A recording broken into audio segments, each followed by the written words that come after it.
যার কাছে বিচার চাবো সে নিজে যদি অপরাধী হয় তাহলে কোথায় যাবো বল? যেহেতু স্বামী স্ত্রী দুজনই পুলিশ চাকরি করে, এর বিচার সুষ্ঠুভাবে হবে না। আইনের মানুষ হয়ে যদি এইভাবে নির্যাতন করেন তাহলে মানুষ কোথায় দাঁড়াবে?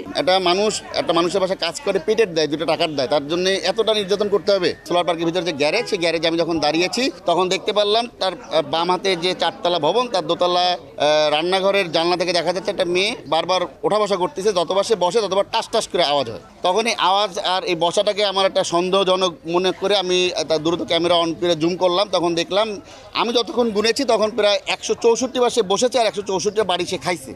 অর্থাৎ আমি আসার আগে থেকে শুরু হয়েছে, তাহলে আরও তার আগে দিয়েছে। এরপরে 164 পর্যন্ত আমি গোনার পরে দেখলাম একটা গরম কড়াই নিয়ে মেয়েটার গায়ে ছেঁকা দিচ্ছে। আমি সমস্ত সব ভিডিও করতেছি। এরপরে মেয়েটাকে মনে বলেছে জামা গেঞ্জি উঁচা কর। মেয়েটার কালো গেঞ্জি পরা ছিল, গেঞ্জিটা উঁচু করার পরে মেয়েটার পেটে ওই গরম কড়াই দিয়ে ছেঁকা দিচ্ছে। পর মুহূর্তে মেয়েটি যখন জানলার দিকে তাকিয়েছে তখন দেখলাম ওর চোখ। JBS holdings limited. দুটো রক্ত জমে ফুলে রয়েছে। আসলে খুব খারাপ লাগলো এইভাবে একটা নির্যাতন। মানবিক দৃষ্টিতে আসলে আমার সন্তান হলে আমি কী করতাম? এটা কি মেনে নেওয়ার মতন? একটা মানুষের বাসায় কাজ করে পেটের দেয়, দুটো টাকার দেয়, তার জন্য এতটা নির্যাতন করতে হবে? আসলে নির্মম যে নির্যাতন, এর সুষ্ঠু বিচার হওয়া উচিত। যেহেতু স্বামী স্ত্রী দুজনই পুলিশ চাকরি করে, এর বিচার সুষ্ঠুভাবে হবে না।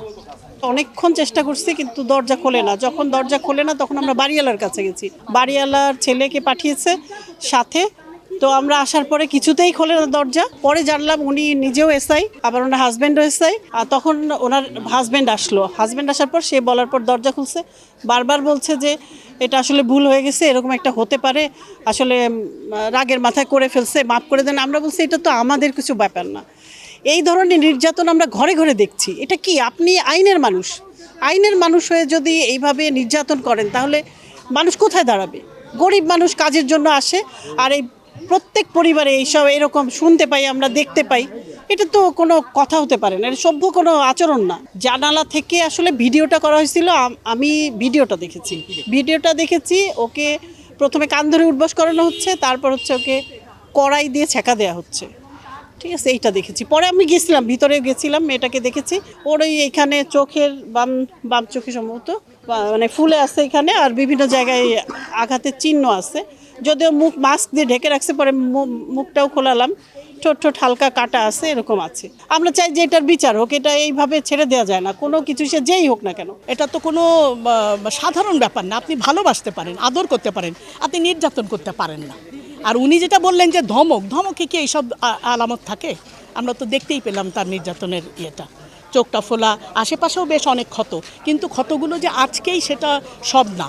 আমার মনে হয় যে উনি আগেও এটা করেন, যার জন্য ওই ক্ষতগুলো একটু শুকায় গেছে আর কি, এরকম পর্যায়ে। অবশ্যই বিচার চাই। আর এটা শুধু এই বাড়িতে না, এটা আমরা জন্য এটা দেখলাম। তাই এটা যদি আজকে আমরা এখানে না থাকতাম, সোলার পার্ক তো অচল, আমরা যদি না থাকতাম তো এই ঘটনা কেউ জানতো না, তাই না? আমরা আসলাম, আমরা জানালাম তোমাদেরকে, তাই তুমি জানলে। এখন উনি যেহেতু পুলিশে চাকরি করেন, হ্যাঁ, সুতরাং আমরা তো এটার একটা অবশ্যই একটা বিচার চাই।